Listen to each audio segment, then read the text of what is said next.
मुंबई गोवा महामार्गावर आतापर्यंत 6,000 कोटी खर्च केल्याचं उघड. खड्डे भरण्यासाठी तब्बल 192 कोटी. तरीही महामार्गाचं काम अपूर्णच. मुंबई गोवा महामार्गाची वेळोवेळीची सरकारनं अक्षरशः मस्करी केली आहे. इतका रखडलेला रस्ता जगात दुसरा नसेल.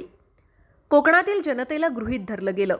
ज्या रस्त्यावरून तुम्ही एवढी वर्ष कंबरतोड प्रवास केलात, सांधे खिळखिळे करणारा प्रवास केलात, त्या महामार्गावरील खड्डे भरण्यासाठी तब्बल 192 कोटी रुपये खर्च केल्याची धक्कादायक माहिती पुढे आली आहे. मुंबई गोवा महामार्ग प्रकल्पावरील खर्चाची महत्त्वपूर्ण माहिती आरटीआय कार्यकर्ते जितेंद्र घाडगे यांनी मिळवली आहे. या माहितीतून सार्वजनिक बांधकाम विभागाच्या कार्यक्षमतेवर आणि पारदर्शकतेवर प्रश्नचिन्ह निर्माण झालंय. मुंबई गोवा महामार्गावर 10 वर्षात 6,000 कोटी खर्च करण्यात आले आहेत, तर दुरुस्तीच्या कामासाठी तब्बल 192 कोटी रुपये खर्च दाखवण्यात आलाय. इतका प्रचंड खर्च करून मुंबई गोवा महामार्ग अजूनही अपूर्णच आहे. खड्डे भरण्यासाठी 192 कोटी रुपये खर्च झाला असेल तर मग कोकणवासीय इतकी वर्ष खड्ड्यातून प्रवास कोणत्या रस्त्याहून करतायत असा प्रश्न पडल्याशिवाय राहत नाही. शिव्याच्या लाखोल्या नेत्यांना कशासाठी देत आहेत की पैसे नेत्यांच्या तिजोरीत गेले असा प्रश्न नागरिकांना पडलाय.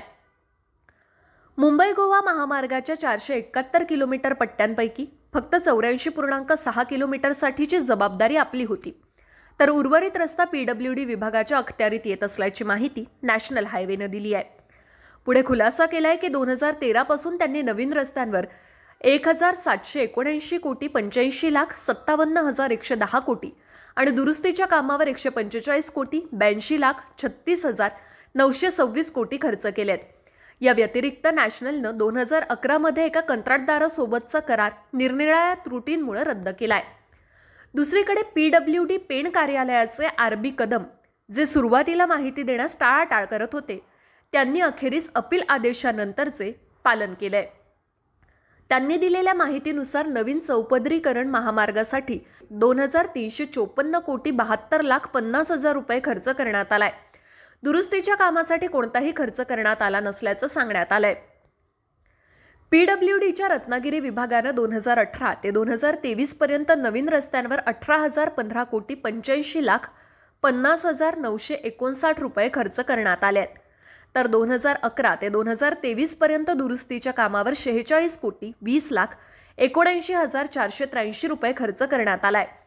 या कार्यालयानं नवीन रस्ते बांधण्यास विलंब केल्याबद्दल 13 कोटी दंड ठोठावलाय, परंतु हे दंड वसूल केले गेले की नाही याची स्पष्टता नाही. एकूणच मुंबई गोवा महामार्गाच्या कामासाठी विविध पॅकेजेसमध्ये केलेली कामाची विभागणी, अनेक कार्यालयांचा सहभाग यामुळे गुंतागुंतीचा होत गेलाय. सर्वात महत्त्वाचं म्हणजे देशातील सर्वच नॅशनल हायवे केंद्र सरकारच्या अखत्यारीत येतात, मात्र कोकणचा हा महामार्ग ऐपत नसताना तेव्हाच्या राज्य सरकारनं आपल्याकडे घेतलाच का हा प्रश्न उरतोच.